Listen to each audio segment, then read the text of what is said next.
This is Aldous Huxley, a man haunted by a vision of hell on earth.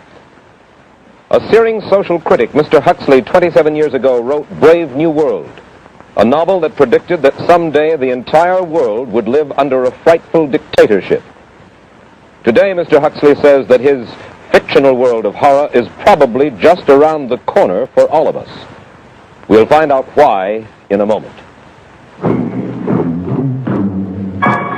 The Mike Wallace Interview, presented by the American Broadcasting Company in association with the Fund for the Republic, brings you a special television series discussing the problems of survival and freedom in America. Good evening, I'm Mike Wallace. Tonight's guest, Aldous Huxley, is a man of letters, as disturbing as he is distinguished. Born in England, now a resident of California, Mr. Huxley has written some of the most electric novels and social criticism of this century.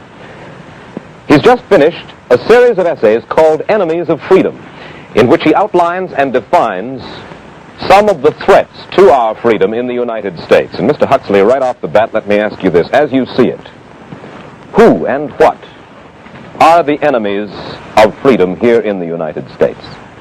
Well, I don't think you can say who in the United States. I don't think there are any sinister persons deliberately trying to rob people of their freedom. But I do think, first of all, that there are a number of impersonal forces which are pushing in the direction of less and less freedom.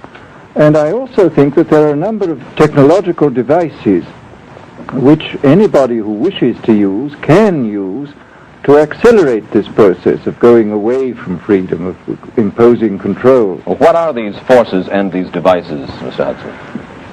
I should say that there are two main impersonal forces. The first of them is not exceedingly important in the United States at the present time, though very important in other countries. This is the force which in general terms can be called overpopulation, the mounting pressure of population pressing upon existing resources. This, of course, is an extraordinary thing. Something is happening which has never happened in the world's history before.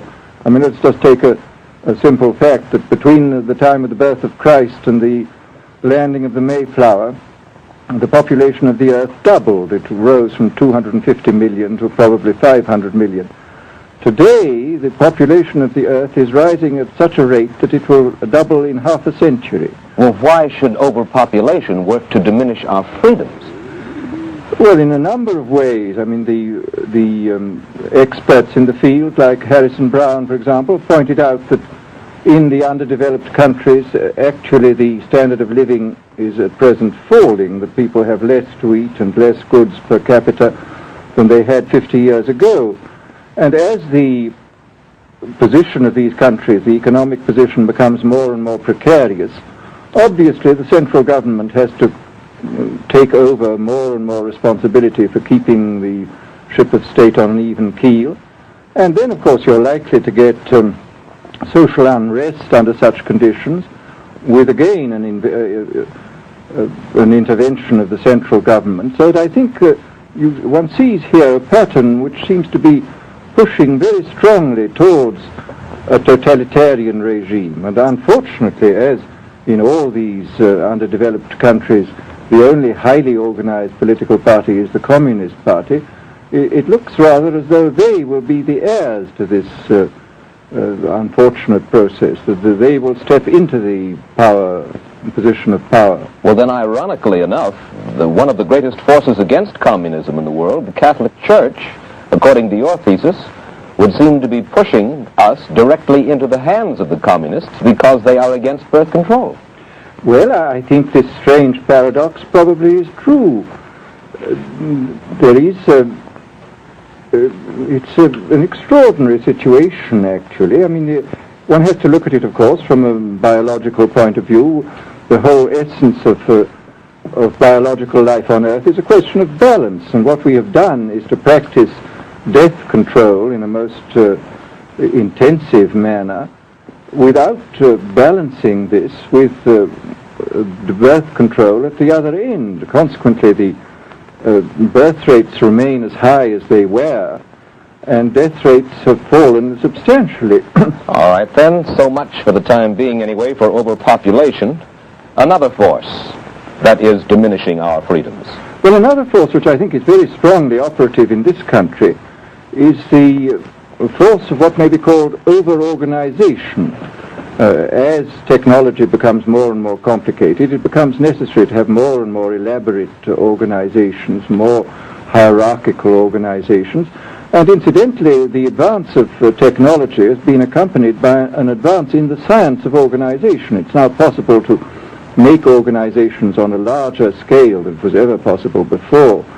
And so that you have more and more people living their lives out as subordinates in these hierarchical systems controlled by bureaucracies, either the bureaucracies of big business or the bureaucracies of big government. Now, the devices that you were talking about, are there specific devices or methods of communication which diminish our freedoms in addition to overpopulation and over-organization? Well, there are certainly devices which can be used in this way.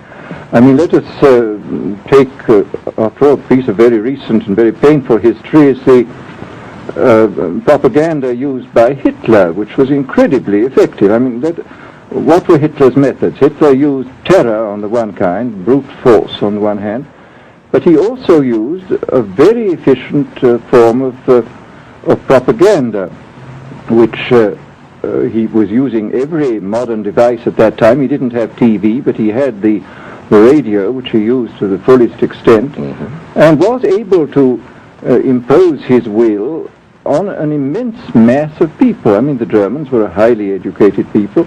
Well, we're aware of all this, but how do you equate Hitler's use of propaganda with the way that propaganda, if you will, is used, let us say, here in the United States? Are you suggesting that there is a parallel? Needless to say, it's not being used in this way now. But the point is, it seems to me, that there are methods at present available, methods superior in some respects to Hitler's methods, which could be used in a bad situation. I mean, what I feel very strongly is that we mustn't be caught by surprise by our own advancing technology. This has happened again and again in history.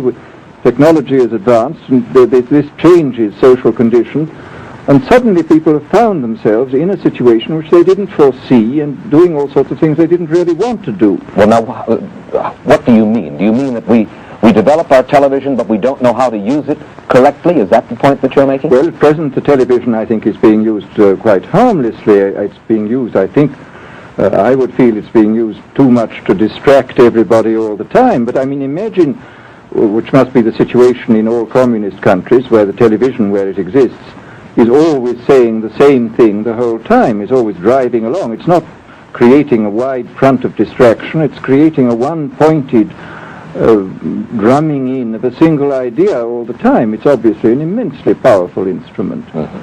So you're talking about the potential misuse of the instrument. Exactly. We have, after all technology is in itself morally neutral. These are just powers which can either be used well or ill. It's the same thing with atomic energy. We can either use it to blow ourselves up, or we can use it as a substitute for the coal and the oil which are running out. You've even written about the use of drugs in this light.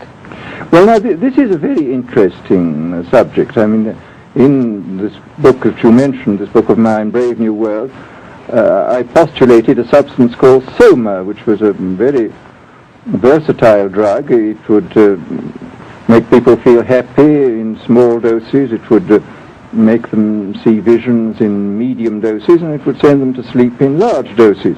Well, I don't think such a drug exists now, nor do I think it will ever exist, but we do have drugs which will do some of these things, and I think it's quite on the cards that we may have drugs which will profoundly change our mental states without doing us any harm. I mean, this is the pharmacological revolution which has taken place, that we have now powerful mind-changing drugs